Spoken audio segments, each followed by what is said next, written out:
when I was auditioning, and that's when Duvall was auditioning, and that's when Hackman was, I mean, it was too painful because we were taught not to have a performance before you even have a day of rehearsal.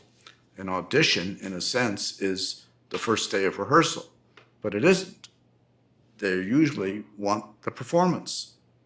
So we used to say that the worst actors got the part because they gave you the conventional, stereotypical performance that most actors do. And we called it the derivatives. The derivatives always got the job. If you're Robert Duvall or Gene Hackman, you're not getting the part because you're original. Then by hook or crook or whatever, you become successful, and suddenly they're saying, we want a young Robert Duvall or a young Gene Hackman. Suddenly, it's no longer the original, begins to become a derivative, if you will. They've seen it already.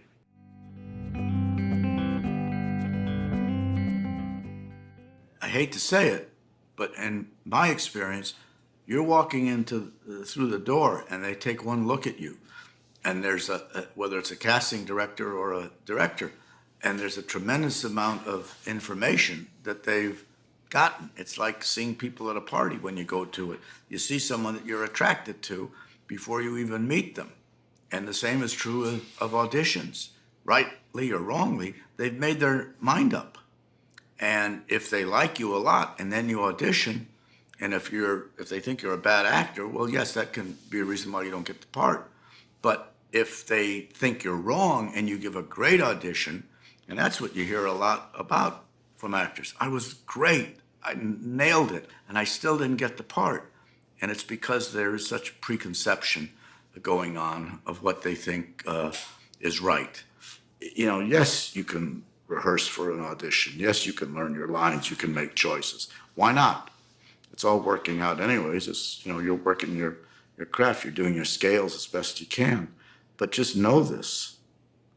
They have a sense of what they want before you walk in the room. Before you've opened their mouth, they've made a determination. He's right, he's wrong. She's right, she's wrong. And I do think that it should, if anything, for actors that are watching this, it's very rare that you're going to talk someone out of a preconception that they have for the role that you're auditioning for, whether it be the director or the producer. They just, you ain't getting it. And you can be doing wonderful work, but they're looking for someone younger, or they're looking for someone older, or you don't quite, have the looks that they somehow have predetermined in their mind. I don't agree. Give it to the actor. Don't give it to the type, is what I've always felt. Give the part to the actor. When you see something, when you see that individual spirit, that's what you want more than the exterior. But I'm not one of many, apparently.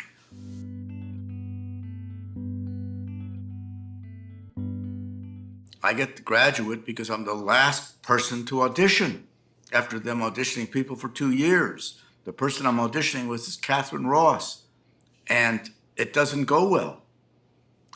I was doing an off-Broadway play, and Mike Nichols flies me to Los Angeles to audition a 10-page scene.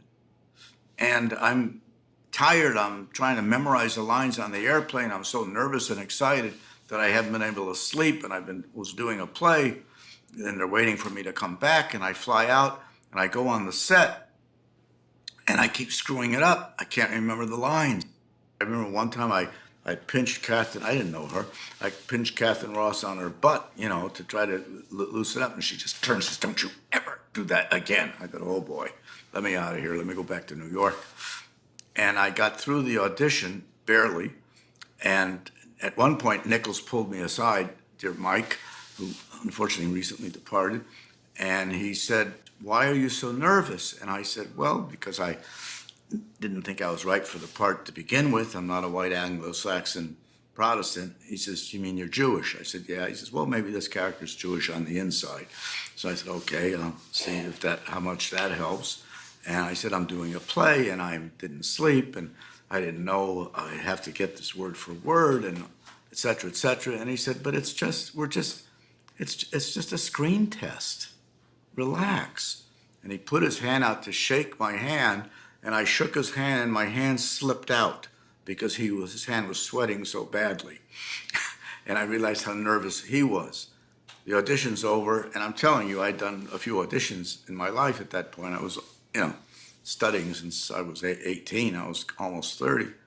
And I went over to shake hands with some of the crew. And one of the guys was a prop guy, and I said, thanks very much, goodbye. And the atmosphere was dismal. And I had my hands in my pocket. Oh, the prop guy went to shake hands with me, and I took my hands out of my pocket, and the tokens fell out on the ground. And the subway tokens in those days were about like that size. And I bent over to pick it up. He said, don't worry, I'll get them. And he bent over and he picked up the tokens and he gave them to me, and he looked at me and says, here, you're going to need these, kid. And I took them. Later, by hook or crook, I got the part. He was the prop man on the movie, and at the end of the movie, he gave me those tokens in a frame, and I still have them in my study.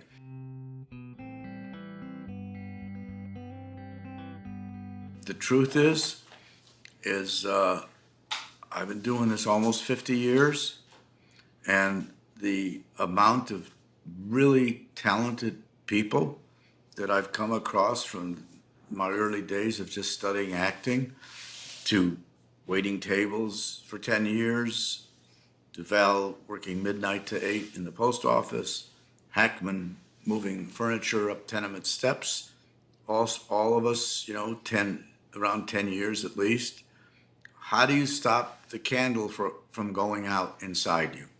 How do you stop, thank you, next, how do you stop that from stopping you?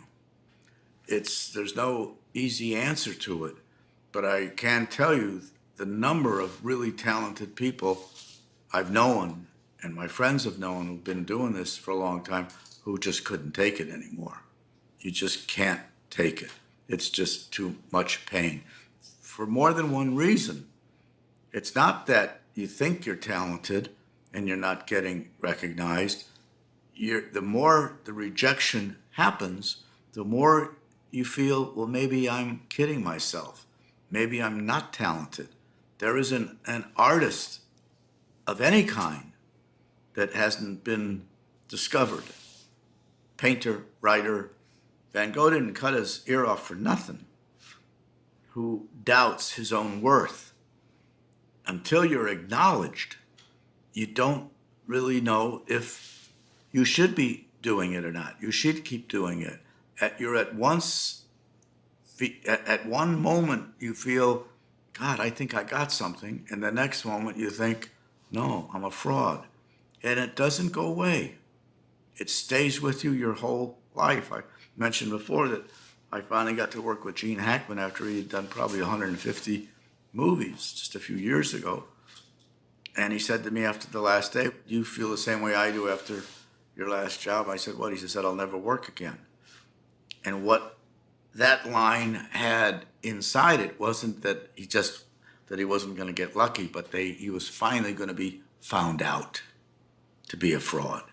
They finally will have figured it out because it took so long to be recognized to begin with.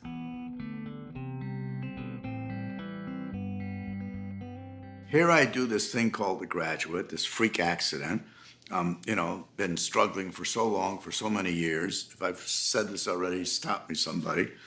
I finished the picture. We're making it in Los Angeles. I'm living in New York. I go back to New York.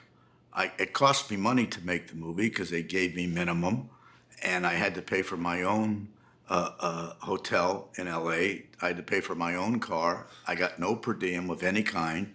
I had to keep paying my rent in New York because I wasn't able to sublet it. And I wound up with $3,000, I think, that I put in the bank. But as soon as it was over, I go back to New York and I go on unemployment. And I get the most you can get. I think I was getting like 55 bucks a week. And once in a while, I'm still getting auditions. I'm still this unemployed, funny-looking actor who couldn't get arrested for over 10 years in New York. They happen to be cutting me in Los Angeles to becoming a star. They don't know it. And the auditions I go for, I still get cut off in the middle of the scene, saying, "Thank you, next." And the few times that I can even get the auditions. And I've said this to actors, my point is that it was no different. I wasn't any less talented than I was before I did the movie, and I'm still unemployed while they're cutting it. I'm still trying to get an audition. I'm still not allowed. In fact, many times the auditions that I do get, the person that I'm getting the audition with, doing the audition with, that person gets the part and I don't. And that's the world we live in. That's the way it is. And I don't think it's ever going to change.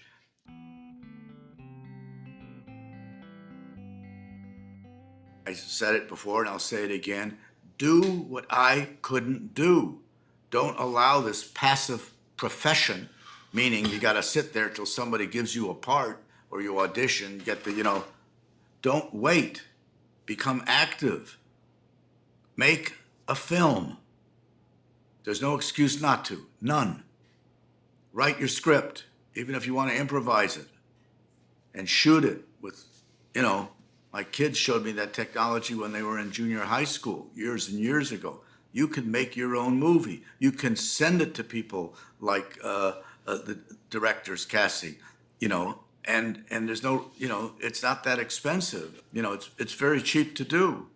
And you'd be surprised that we get stuff and my assistant will get something and say, "Hey, this was sent to you." And it's not like a play you have to read or a screenplay where, and I'm a slow reader. It's a short, it's 20 minutes. We watch them.